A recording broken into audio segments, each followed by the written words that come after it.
Get ready for your daily dose of marketing strategies and tactics from entrepreneurs with the guile and experience to help you find success in any marketing capacity. You're listening to Marketing School with your instructors, Neil Patel and Eric Sue. Welcome to another episode of Marketing School. I'm Eric Sue. And I'm Neil Patel. And today we are going to talk about how you can steal business away from your competition while charging more money. So I'll keep it very simple. Here's one simple way you can do it. It's niching down. So when you're starting out, whether it's, I'll talk about this in the concept or in the context of services. When you niche down, when you are a Facebook ads agency that specializes in working with education companies, for example, well, it's easier for you to sell. It's more focused, which means at the same time, when you talk to people, people are like, well, aren't there other Facebook ads agencies out there? Why do you guys charge more?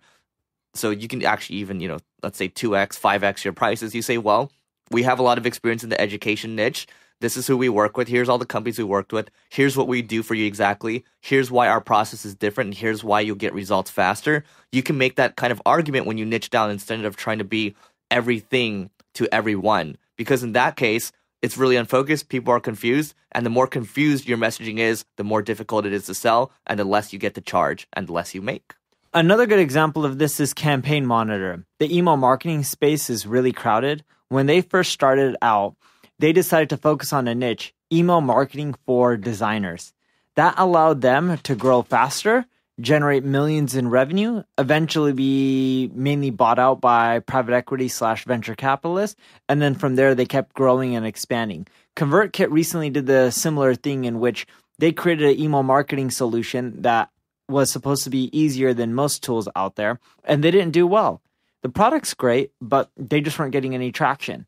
The moment they started shifting focus and being email marketing for bloggers and specifically bloggers, and they still have that going on, they grew all the way to roughly $10 million a year in revenue, and it only took them a few years. Focus, and you can charge more, but the moment people know, oh, your product or your service is just specializing in this, not only will more people want to switch to you, but they're more likely to pay you more as well. Yeah, it's interesting because Neil brings up ConvertKit, and one of their direct competitors, Drip, actually just rebranded recently too, and they are now email marketing for e-commerce. So you can see this happening in the marketing software space. And again, if you're in the services space, well, just look at all the people that are your dream. Let's say your dream 100. So this is your dream 100 clients that you want to work with. And I highly recommend reading the book, The Ultimate Sales Machine. It'll go into more detail around that. It's by Chet Holmes.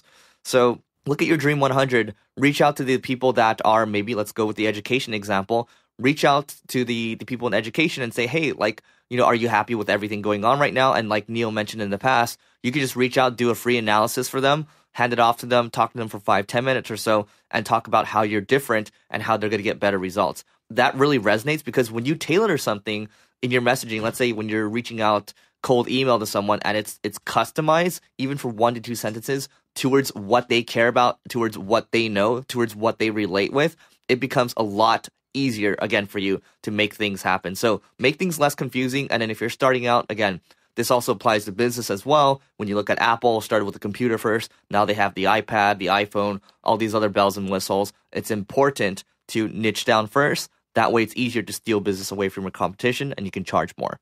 The reason you want to niche down is you'll find that your conversion rates go up. When you're in a crowded marketplace and you pick a specific niche, you now know where to spend your marketing dollars so you're not blowing it all over the place.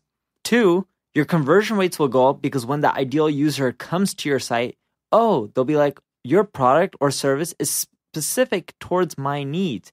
This is a better fit than other people's. The features are the same of your competition versus you, but having that niche messaging boosts your conversion rates. And when people feel that you service specifically them and their needs, because everyone's looking for case studies being like, hey, have you done anything within my industry? When they know you specify or you specialize in their industry, they're much more likely to write a check and they'll be willing to pay more. I had a friend, Ian, and he has Billfire, which is an iPhone app generator tool, and they're templatized everything. He took his pricing and he doubled it. or increase it. And he's like, oh, wow, we just made more money. No one really dropped off. When you specify what you do, and now he's focusing on enterprise app building, and that's all he focused on for Android and iPhones, he's able to charge more money, make more revenue, and he doesn't have to compete with all the people who are charging the SMB prices and going after that market. Because he's like, hey, look at all the large corporations we worked with. Yes, the product's the same, but because he specializes, people are like, hey, we're going to go with you because this is what you do and this is your bread and butter, and we're willing to pay you 4, 5, 10 times more money. Yeah, 100%. So just to build on top of that, I mean, it's the same thing with the marketing agency. When people ask us, what do you specialize in? Well, the areas that we've been exceptional at are helping SaaS companies and e-commerce companies and also some education companies too. But we just stay in those 3 areas and we only focus on the services that we're good at instead of trying to be everything to everyone. Because if you're trying to be everything to everyone, well, you're not really helping everyone. That's it for today's episode. Make sure you check out our daily giveaway at singlegrain.com/giveaway. We look forward to seeing you tomorrow. This session of Marketing School has come to a close. Be sure to subscribe for more daily marketing strategies and tactics to help you find the success you've always dreamed of. And don't forget to rate and review so we can continue to bring you the best daily content possible. We'll see you in class tomorrow, right here on Marketing School.